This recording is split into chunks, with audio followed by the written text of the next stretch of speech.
¿Cuáles son las evidencias de ser bautizados con el Espíritu Santo? Hemos estado trabajando en estos videos la doctrina del bautismo con el Espíritu Santo. ¿Qué es lo que significaba? ¿Cuándo ocurre? Las diversas terminologías utilizadas. Si el libro de Hechos es un libro para extraer o no doctrinas bíblicas. Y ahora estaremos viendo las evidencias de ser bautizados con el Espíritu Santo. La discusión sobre la evidencia de ser bautizados con el Espíritu se basa principalmente en hablar en otras lenguas. Los pentecostales clásicos, misioneros, sostienen que la única evidencia inicial es hablar en otras lenguas.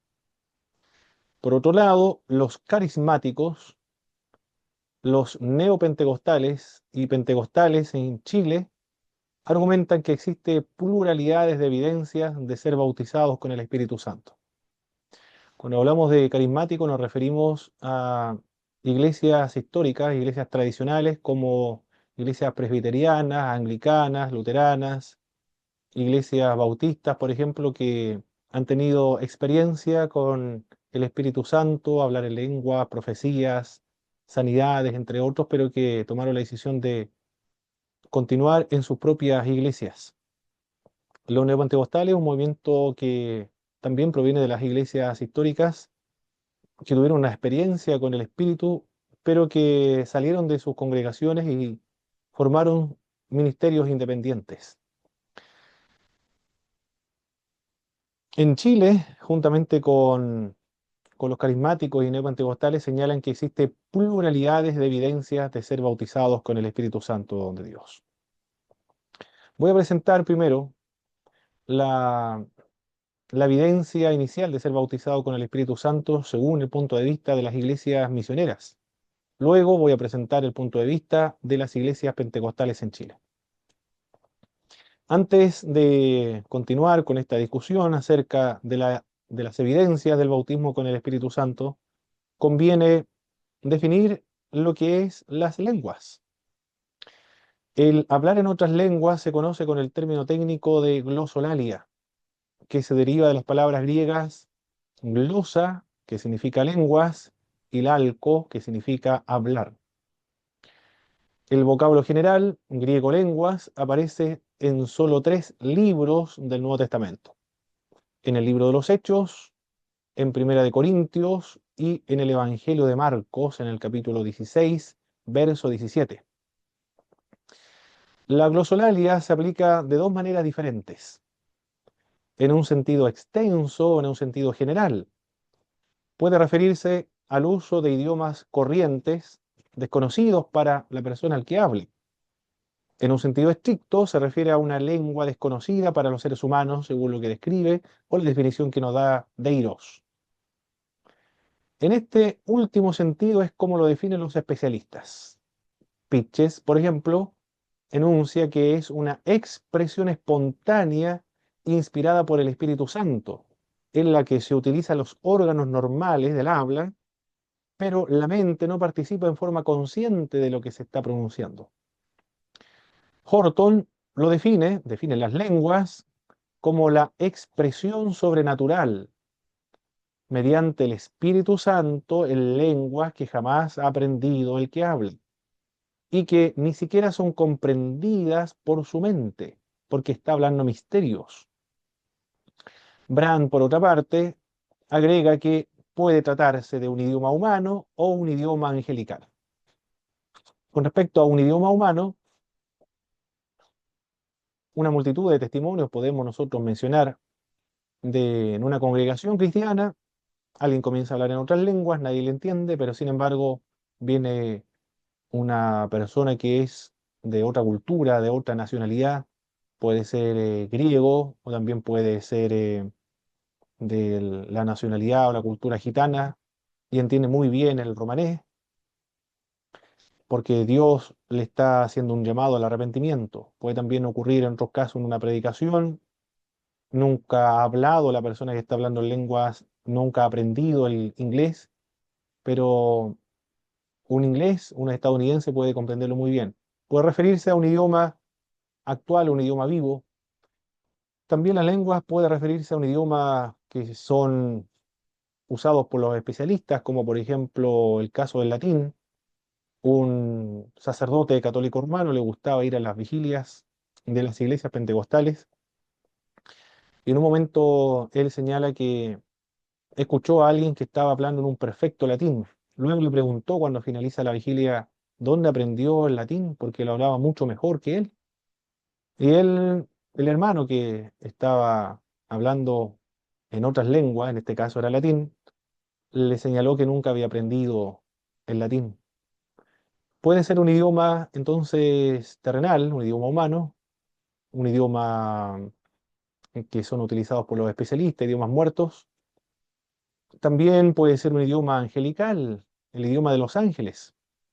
Y ahí se entiende entonces como glosolalia, que no tiene una interpretación o su correspondiente terrenal, porque es el idioma de los ángeles, el idioma espiritual.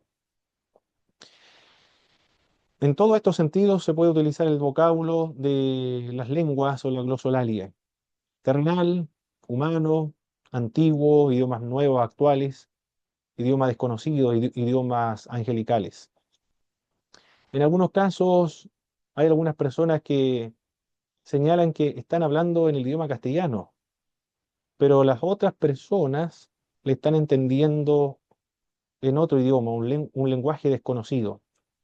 Se han dado casos en que personas han hablado en otras lenguas sin darse cuenta que lo estaban haciendo. Pensaban que en su mente ellos pensaban que hablaban en castellano, pero en realidad la gente le entendía en otros idiomas. Para Jürgen Moltmann, las lenguas son una conmoción interna del Espíritu Santo, tan fuerte que para expresarlo se deja la lengua inteligible y se utiliza la glosolalia. Igual que el dolor intenso se expresa con llantos incontenibles y en una gran alegría se exterioriza mediante saltos y bailes. Es como si a los mudos se le empezara a soltar la lengua y contaran lo que sienten y experimentan. Quizás haya un parecido a la terapia del grito, dice Moltmann, aunque hablar en otra lengua supera todas las posibilidades humanas. Es una nueva expresión de la experiencia de fe y es una expresión profundamente personal, es una comunión intensa del espíritu humano con el espíritu de Dios, en lenguaje, en un idioma inteligible, porque el espíritu de Dios intercede por nosotros de manera ininteligible, de manera que no entendamos, con lenguaje incomprensible para la persona que está hablando. Hay bases bíblicas para sostener este punto de vista. Existen tres episodios donde ocurrieron las manifestaciones de las lenguas como señal de ser bautizados con el Espíritu Santo. El primer suceso ocurrió cuando los 120 discípulos de Jesucristo residían en el aposento alto. De pronto fueron llenos del Espíritu e inmediatamente el resultado fue la expresión de las lenguas en el sentido general. Pues los reunidos allí, al ver el fascinante espectáculo espiritual, entendían lo que expresaban fervorosamente los seguidores de Jesucristo. Esto nosotros lo podemos encontrar en el libro de los Hechos de los Apóstoles, en el capítulo 2, verso del 1 al verso 11. El segundo episodio donde ocurren estas maravillas espirituales fue en la casa de Cornelio, el centurión. Este hombre era gentil, soldado romano de la compañía la italiana, piadoso y temeroso de Dios, pero que aún no había experimentado la salvación, ni mucho menos el bautismo con el Espíritu Santo. Cuando Pedro, impulsado por el Espíritu, acude a la casa del centurión durante la predicación del apóstol, el Espíritu de Dios, dice el libro de Hechos, cayó sobre todos los que oían el discurso y comenzaron a hablar en otras lenguas, nos dice el libro de Hechos.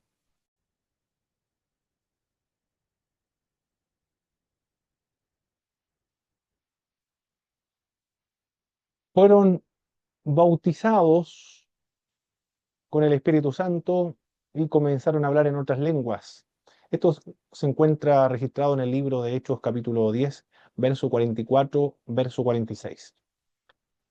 El tercer y último episodio donde ocurre la glosolalia es cuando el gran misionero, el apóstol Pablo, visita a los efesios. Estos hombres solo fueron bautizados en el bautismo de Juan, no dice el libro de Hechos, y ni siquiera sabía ellos que existía el Espíritu Santo. Fueron bautizados en el nombre de Jesús. Luego Pablo, al imponer las manos sobre ellos, vino el Espíritu Santo con la evidencia de hablar en lenguas y también manifestaron la profecía. Existen otros dos episodios donde personas recibieron el bautismo con el Espíritu Santo, sin embargo, el texto bíblico no indica que hablaron en otras lenguas, como por ejemplo los samaritanos en Hechos capítulo 8 y el del apóstol Pablo en Hechos capítulo 9. En ambos sucesos, por lo menos el texto bíblico no señala que hablaron en lenguas, por lo menos no lo dice. Precisamente la interpretación de estos dos últimos ejemplos se va a analizar a continuación según los argumentos y las explicaciones que nos ofrecen los pentecostales misioneros o los pentecostales internacionales. En los textos antiguos, para distinguir a pentecostales que no eran de Chile, se aplicaba el término de pentecostales extranjeros. Sin embargo, me gusta más y voy a utilizar en estas presentaciones, en estos videos, voy a utilizar los términos pentecostales misioneros que le aplica Eugenia Fediakova en su libro Evangélicos, Política y Sociedad en Chile y Pentecostales Internacionales, como lo describe la LIBE. Pues bien, Harold Horton, en su edición del año 1981, escribió que las lenguas son la única señal o evidencia escritural del bautismo en el Espíritu Santo. En el día de Pentecostés, en Hechos capítulo 2, verso 4, y en Cesarea, Hechos capítulo 10, verso 46, en el libro en el libro de Hechos capítulo 19, verso 6, con los Efesios, los que fueron bautizados en el Espíritu Santo hablaron en otras lenguas. En Samaria no se dice la Escritura, o la palabra de Dios no lo dice de esa forma, que hablaron en lenguas al recibir el bautismo con el Espíritu Santo. Sin embargo, algo sobrenatural ocurrió porque un mago vio y quiso comprar ese poder. Eso lo dice el verso 18 del capítulo 8 de Hechos. En Pablo no se registra que habló en lenguas al momento de recibir el Espíritu Santo, pero posteriormente deja claro el hecho que efectivamente sucedió y habló en otras lenguas. Eso lo dice en el libro de Corintios, por ejemplo. Los pentecostales misioneros señalan que las lenguas son solo la evidencia inicial de ser bautizados con el Espíritu Santo. Los discípulos sanaban a los enfermos, hablaban proféticamente, echaban fuera demonios antes de Pentecostés. No fueron, por tanto, señal del bautismo con el Espíritu Santo. La señal fue la de hablar en otras lenguas, comentaba Irving. Cualquiera de los otros dones no puede ser la evidencia de ser bautizado con el Espíritu Santo. Si eso fuera cierto, el Espíritu tenía una excelente oportunidad de demostrarla en Pentecostés. 9 dones divididos entre 120 personas hubiera significado un don para cada 13 de los discípulos. Todos ellos hablaban en lenguas. El hablar en otras lenguas estaba claramente relacionada con el bautismo con el Espíritu Santo en Jerusalén, en Cesarea y en Éfeso. Solamente las lenguas con el Espíritu se manifiestan en 3 ocasiones, de las cuales se proporciona un relato completo. Pedro y los 6 hermanos sabían que Cornelio y su casa habían recibido el Espíritu Santo, no porque presenciaron manifestaciones de un número de dones, sino porque los oían hablar en otras lenguas y que magnificaban a Dios. Es la explicación que ofrecen Brumbach en su edición antigua del año 1987.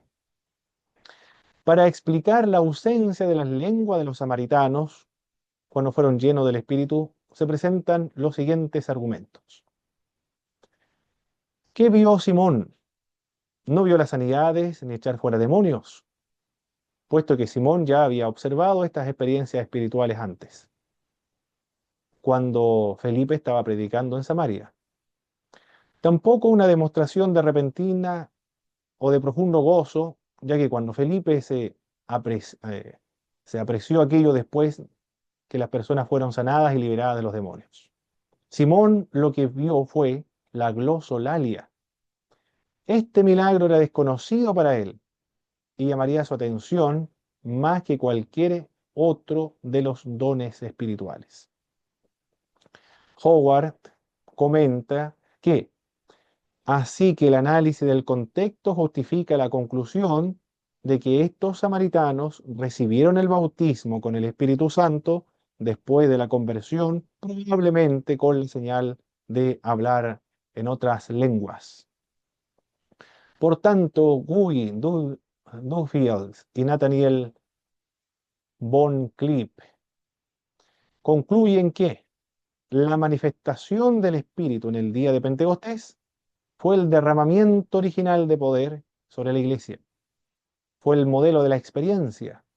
Es razonable que lo que ocurrió a los discípulos a ser llenos, igualmente ocurra a todos los que hoy desean ser llenos del Espíritu Santo. En tanto que el propósito de la unción es darle el poder para testificar, no es sorprendente que la señal de la experiencia fuese manifestada en hablar en otras lenguas. Estas son las opiniones comunes, tradicionales, clásicas, de escritores, profesores, teólogos de las iglesias pentecostales misioneras e internacionales. Cuando nos referimos a iglesias misioneras internacionales desde la perspectiva de Chile, nos referimos a las asambleas de Dios, a la iglesia de Dios, a la iglesia cuadrangular, que son iglesias muy importantes. Las asambleas de Dios es la iglesia pentecostal más importante, la más grande del mundo en cuanto a la cantidad de miembros que tiene. Por lo tanto, es digno de consideración lo que señalan los teólogos de estas tradiciones pentecostales internacionales. Ahora, después de haber presentado el punto de vista de las iglesias misioneras, presento el punto de vista o el enfoque de los pentecostales de Chile respecto a las evidencias de ser bautizados con el Espíritu Santo. En Chile, al analizar las opiniones de los fundadores del pentecostalismo y de los principales representantes del movimiento, se aprecia una importante evolución. Willis Huber, el fundador del pentecostalismo en Chile, también interpretaba las lenguas como evidencia del bautismo con el Espíritu Santo. Señala que tal vez la ofensa principal de estas cosas ha sido la manifestación de lenguas extrañas y el hecho de que acompañaba y evidenciaba el bautismo con el Espíritu Santo. Esto es lo que escribía Willis Huber en su libro, Historia del Avivamiento Pentecostal en Chile. También interpretó que el bautismo tenía el propósito de dar poder para testificar acerca del Señor Jesucristo. Escribe acerca de una joven que, como en varias otras personas de ambos sexos, con el bautismo le sobrevino un poder notable y extraño, sobresaliente en ella, de manera que hablaba con un poder que convencía mucho de pecado. Huber, en Fuego de Pentecostés, habla de manifestación del Espíritu de Dios, en lugar de referirse a una evidencia del bautismo con el Espíritu Santo. Entre las manifestaciones del Espíritu omite las lenguas, que sí menciona en su libro. Esto permite interpretar como una manera implícita de tomar distancia de la doctrina norteamericana de la evidencia inicial. Concluye Juan Sepúlveda que el pentecostalismo chileno parece buscar la evidencia del bautismo por el Espíritu más en sus frutos, según Gálatas capítulo 5, que en los dones o carismas espirituales de 1 de Corintios capítulo 12, señala el teólogo chileno Juan Sepúlveda, que ha escrito también libros de historia de la iglesia en Chile. El primer obispo pentecostal en Chile, Manuel Umaña, consideraba que las lenguas como don no son para todos, pero como evidencia inicial sí. Esto queda registrado en Chile Pentecostal, en septiembre del año 1956. Esto lo cita Cristian Lalibé de Pinay en la edición del año 2010, en el libro El refugio de las masas. También el obispo Umaña tenía muy claro que el bautismo con el Espíritu no tenía el propósito ni de regenerar ni de santificar, sino el de poder para testificar acerca del Señor Jesucristo. En Chile, posteriormente, se integran dentro de la enseñanza una nueva evidencia de ser bautizados con el Espíritu Santo. Luis Orellana comenta que en Chile las danzas en el Espíritu comenzaron también a considerarse como evidencias del bautismo con el Espíritu Santo. No obstante, estas manifestaciones se comenzaron a dar a mediados de los años 20, comenta en el libro El fuego y la nieve. En la década de los 60, ya las lenguas en Chile no se enfatizaban como evidencia de ser bautizados con el Espíritu Santo entre las iglesias pentecostales de Chile. Lalibé aclara la diferencia entre iglesias pentecostales misioneras con las iglesias chilenas. En muchas iglesias pentecostales internacionales, dice Lalibé, es necesario haber sido bautizados con el Espíritu con la evidencia de hablar en lenguas para ascender como pastor. Esta regla no tiene fuerza de ley en las denominaciones propiamente chilenas. Al comparar a los pastores chilenos con pentecostales internacionales, señala que la mitad de los pastores chilenos no han hablado en lenguas, lo que no le ha impedido llegar al cargo ministerial. El criterio para el acceso al pastorado no es tanto esta experiencia mística como el éxito en el esfuerzo evangelizador. Luego se pregunta, Lalibé, ¿puede afirmarse que los chilenos son en este punto más fieles al espíritu del libro de los Hechos, mientras los norteamericanos se apegan más a la letra? Pues como se ha demostrado, la consecuencia esencial del Pentecostés no es la glosolalia, sino la evangelización. Lo planteo como pregunta. Se puede responder a esta pregunta con una rotunda afirmación. Así ha ocurrido en Chile. Actualmente, al responder a la pregunta de cuál es la evidencia de ser bautizados con el Espíritu Santo, en el amplio y diverso mundo pentecostal chileno se ofrece una variedad de opiniones.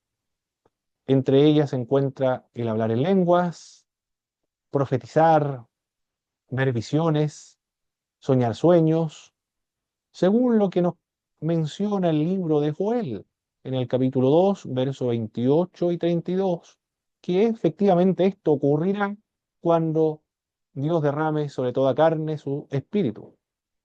Visiones, profecías, sueños, entre otros.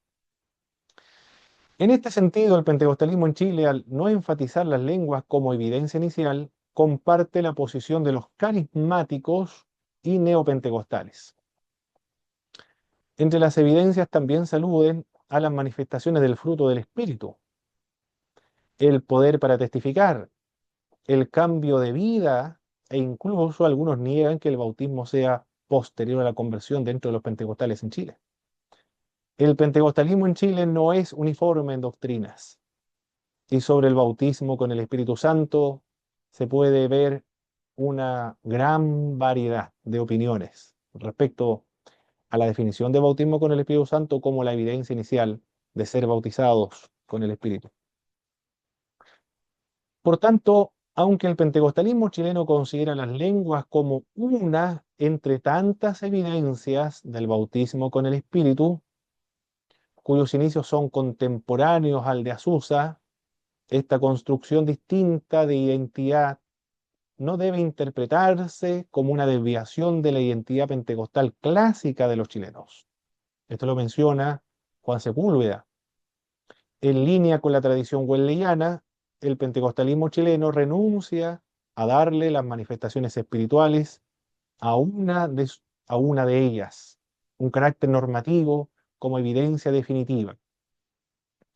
Entre estas iglesias se encuentra la Iglesia de Dios Pentecostal, Iglesia Evangélica Pentecostal, Iglesia Metodista Pentecostal de Chile, Iglesia Pentecostal de Chile, Iglesia Unida Metodista Pentecostal, Loelista Campos, como iglesias clásicas. Las lenguas no son la única evidencia de ser bautizado con el Espíritu Santo. Ahora voy a presentar el punto de vista de aquellos que señalan que las lenguas no son la única evidencia inicial.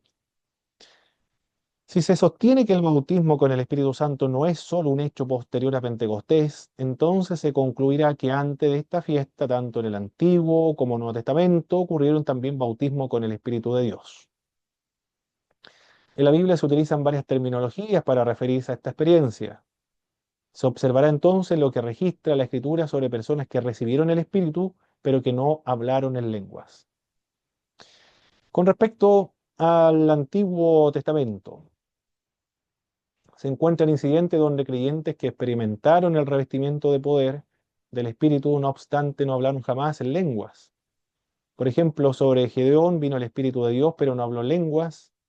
Igualmente sobre Jefté, sobre Sansón, de los mensajeros de Saúl y en Saúl mismo. Pero ninguno de ellos exhibió la glosolalia. Realizaron obras especiales en el caso de los jueces, liberar a su pueblo de los enemigos, y en el libro de Samuel se manifestó la profecía, pero no se menciona en ningún momento que hayan producido lenguas extrañas en el relato del Antiguo Testamento. De igual manera ocurre en gran porcentaje del Nuevo Testamento.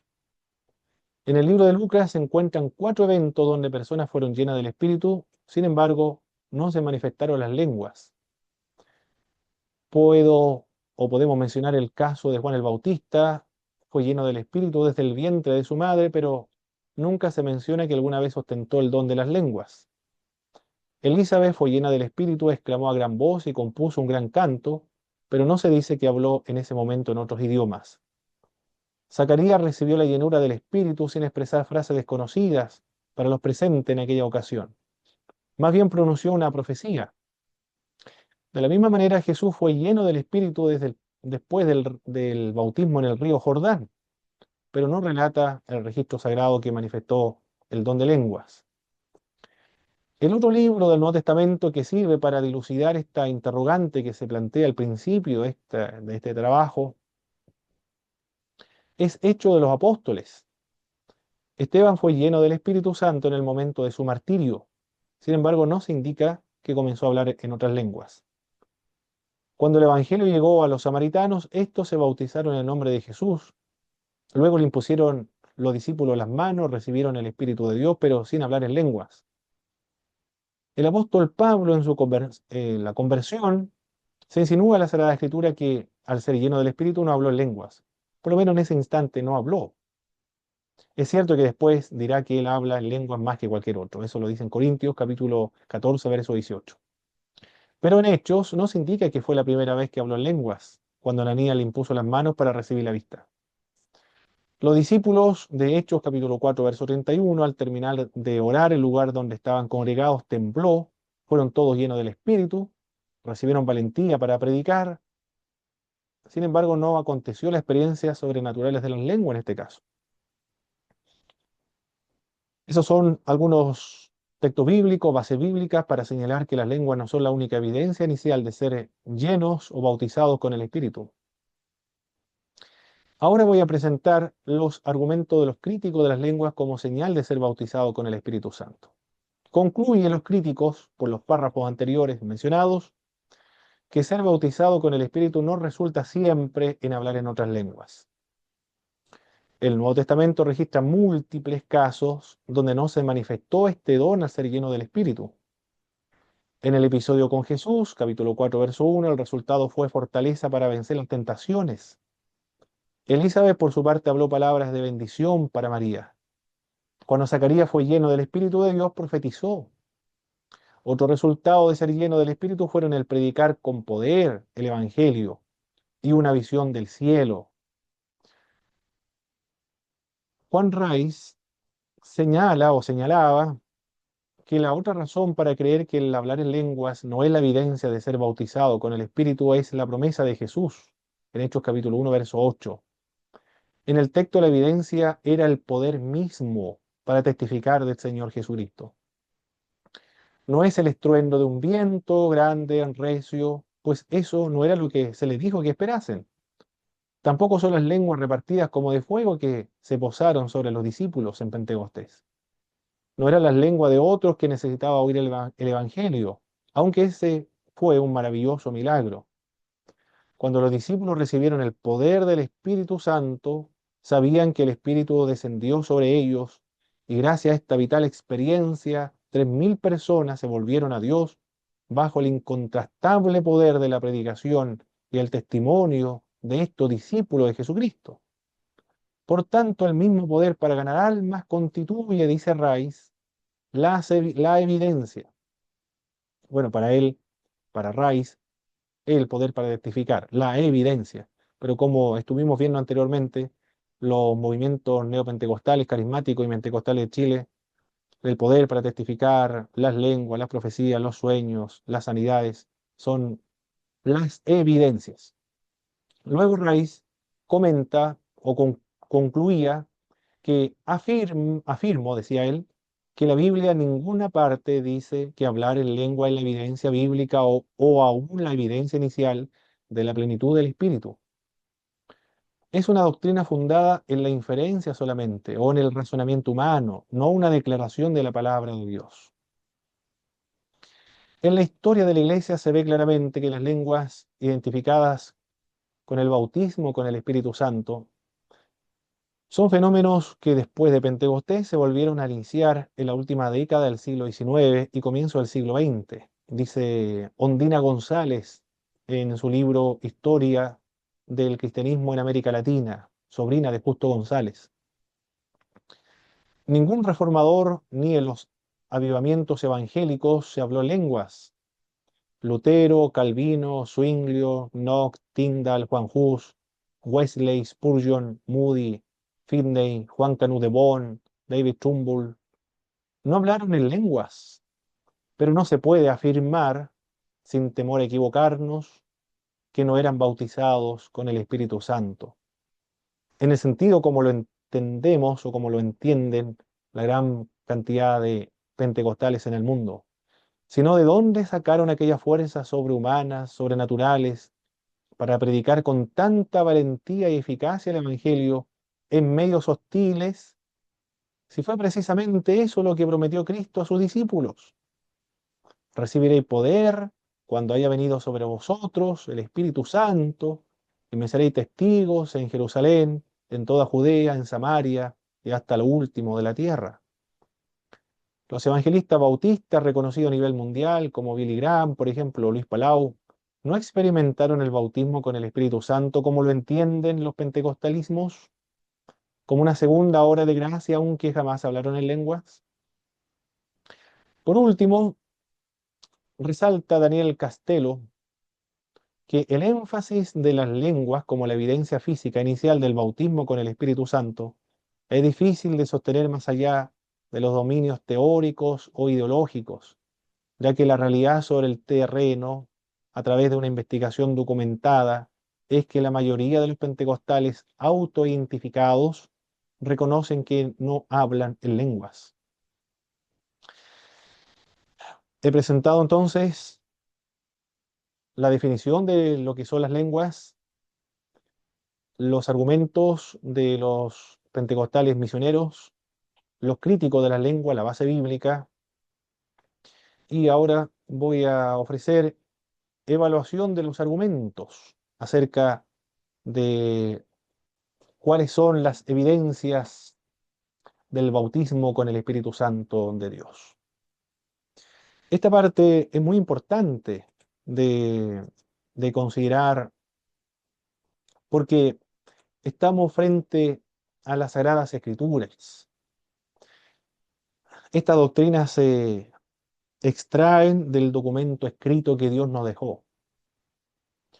Por lo tanto, es un buen ejercicio el considerar los consejos de Alonso Choquel y José María Bravo sobre la hermenéutica, la práctica de la interpretación bíblica, al señalar que un texto es una respuesta a una pregunta que se planteó el autor. Por eso, el que quiera comprender un texto tiene que retroceder con sus preguntas más allá de lo dicho. Tiene que entenderlo como una respuesta a una pregunta para lo cual el texto es la respuesta. Por otra parte, Hans de Witt, en su libro En la dispersión el texto es patria, citando a Gadamer, señala que la lectura de un texto se asemeja mucho a una conversación. Comprender un texto es ante todo descubrir la pregunta que el texto quiere contestar, la cuestión que el texto problematiza. La conversación con el texto no puede compararse a una interrogación de un prisionero o la terapia de un enfermo. La hermenéutica así no es una ciencia de dominación. Es precisamente lo que hace en muchas relecturas, interrogar al texto para ver si tiene una respuesta a la pregunta que a mí me interesa responder. En cambio, un verdadero diálogo con el texto hace que el tema del texto salga a la superficie. El desafío entonces del exégeta e intérprete de la Biblia es plantearle al texto la respuesta que la Biblia quiere responder y no la que nosotros iniciamos o llevamos al texto sagrado. Al parecer la pregunta ¿cuál es la evidencia inicial del bautismo con el Espíritu Santo? Es una pregunta que la Biblia no responde. Al responder a esta pregunta, el procedimiento hermenéutico se parece más a una interrogación que a un verdadero diálogo con el texto sagrado. La pregunta sobre la evidencia inicial del bautismo con el Espíritu Santo requiere reformularse, a mi parecer, pluralizarse. Pues quizás esté equivocado, pero es la conclusión a la cual he llegado al hacer este estudio del bautismo con el Espíritu Santo. Quizás cabe la pregunta, ¿cuáles son las evidencias de esta experiencia? Enfatizando los resultados, pues estos son claramente evidencias. De lo contrario, ¿cómo se pueden producir estos resultados sin que aquello que lo provoca no aconteció? Por último, Rice advierte que ningún cristiano tiene derecho de leer en la Biblia lo que en ella no dice. No se puede fundar una enseñanza en algo que la propia Escritura no enseña. En la Biblia se encuentra todo aquello que Dios quiere que nosotros conozcamos. Si Dios hubiese querido que se creyera que estas personas, las que no hablaron en lengua al recibir el Espíritu Santo, hablaron en otras lenguas al ser lleno del Espíritu, lo hubiera dicho. Solamente es correcto creer que Dios no quiso que se creyera de ese modo. No se puede fundar una doctrina de lo que se infiere que es verdad, cuando la Biblia no dice nada al respecto. Estaría bien entonces un- una antigua recomendación. Cuando la Biblia guarda silencio, también nosotros deberíamos hacerlo. Por lo tanto, se concluye en este trabajo que no hay una sola evidencia de ser bautizados con el Espíritu Santo, como lo entienden los pentecostales en Chile, por lo menos. Una gran mayoría, no todos, porque el pentecostalismo en Chile es pluralista, pero la gran mayoría sostiene que las lenguas, las profecías, las sanidades, los milagros, los sueños, las visiones, la capacidad para ganar almas, el establecer templos nuevos en otros lugares, son las evidencias del bautismo con el Espíritu Santo. La capacidad sobrenatural que reciben los creyentes para la vida, el ministerio cristiano, son las evidencias de ser bautizados con el Espíritu Santo de Dios. Somos el Instituto Bíblico Pentecostal del Sur. Estamos próximamente este 2025, la primera semana de marzo, para iniciar nuestras clases. Estamos realizando clases presenciales en Puerto Montt, en Alerce, en Temuco, en Talca, y online a nivel nacional. Si quieres conocer a profundidad las Sagradas Escrituras, la doctrina bíblica, la historia de la Iglesia, si quieres comprometerte más y conocer más profundamente la fe cristiana, si quieres reunir herramientas para servir mucho mejor al Señor en las respectivas denominaciones, le invitamos a matricularse, a inscribirse en el Instituto Bíblico Pentecostal del Sur. Nuestra misión consiste en preparar a hombres y mujeres para la obra del ministerio, para la edificación del cuerpo de nuestro Señor y Salvador Jesucristo.